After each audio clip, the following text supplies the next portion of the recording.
ഒരു കുട്ടി നായ്ക്കുഞ്ഞിനെ വാങ്ങാനായി വളർത്തുമൃഗങ്ങളെ വിൽക്കുന്ന ഒരു കടയിൽ പോയി, ഒരു പെറ്റ് ഷോപ്പിൽ. അവിടെ 4 നായ്ക്കുഞ്ഞുങ്ങൾ ഒന്നിച്ചിരിക്കുന്നത് കണ്ട് അവൻ വില ചോദിച്ചു. കടയുടമ ഏതാണ്ട് 5000 രൂപയോളം വില പറഞ്ഞു. അപ്പോൾ തൊട്ടടുത്ത മൂലയിൽ ഒരു നായ്ക്കുഞ്ഞ് ഒറ്റയ്ക്കിരിക്കുന്നത് കണ്ട് അവൻ അതിൻ്റെ അടുത്തേക്ക് ചെന്നു.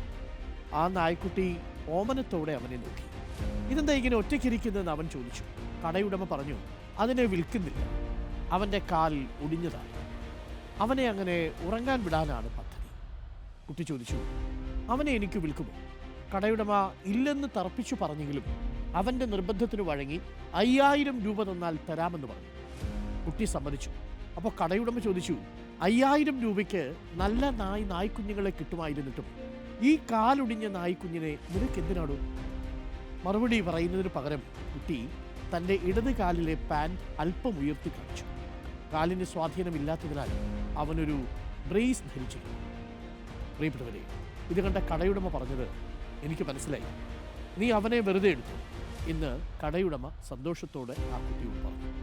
സന്തോഷത്തോടെ ആ കുട്ടി കാലൊടിഞ്ഞ ആ നായ്ക്കുഞ്ഞിനെയും ചേർത്തു പിടിച്ച് വീട്ടിലേക്ക് മടങ്ങി. മറ്റൊരാളുടെ അവസ്ഥ നമ്മൾ മനസ്സിലാക്കുന്നതിനെ സഹതാപം എന്നാണ് പറയുക. എന്നാൽ മറ്റൊരാളുടെ അവസ്ഥ അതേ വികാരവായ്പോടെ അനുഭവിക്കുന്നതാണ് എമ്പതി. കുട്ടികളുടെ വാത്സല്യത്തോടെ പെരുമാറുക, പ്രായം ചെന്നവരോട് കരുണ കാണിക്കുക, അധ്വാനിക്കുന്നവരോട് സഹാനുഭൂതി പ്രകടിപ്പിക്കുക, ദുർബലരോട് സഹിഷ്ണുത പുലർത്തുക. കാരണം ജീവിതത്തിൽ ഈ അവസ്ഥയിലൂടെയെല്ലാം നമ്മൾ കടന്നു പോകേണ്ടവരാണ് എന്ന ഓർമ്മ നമുക്കുണ്ടാകും.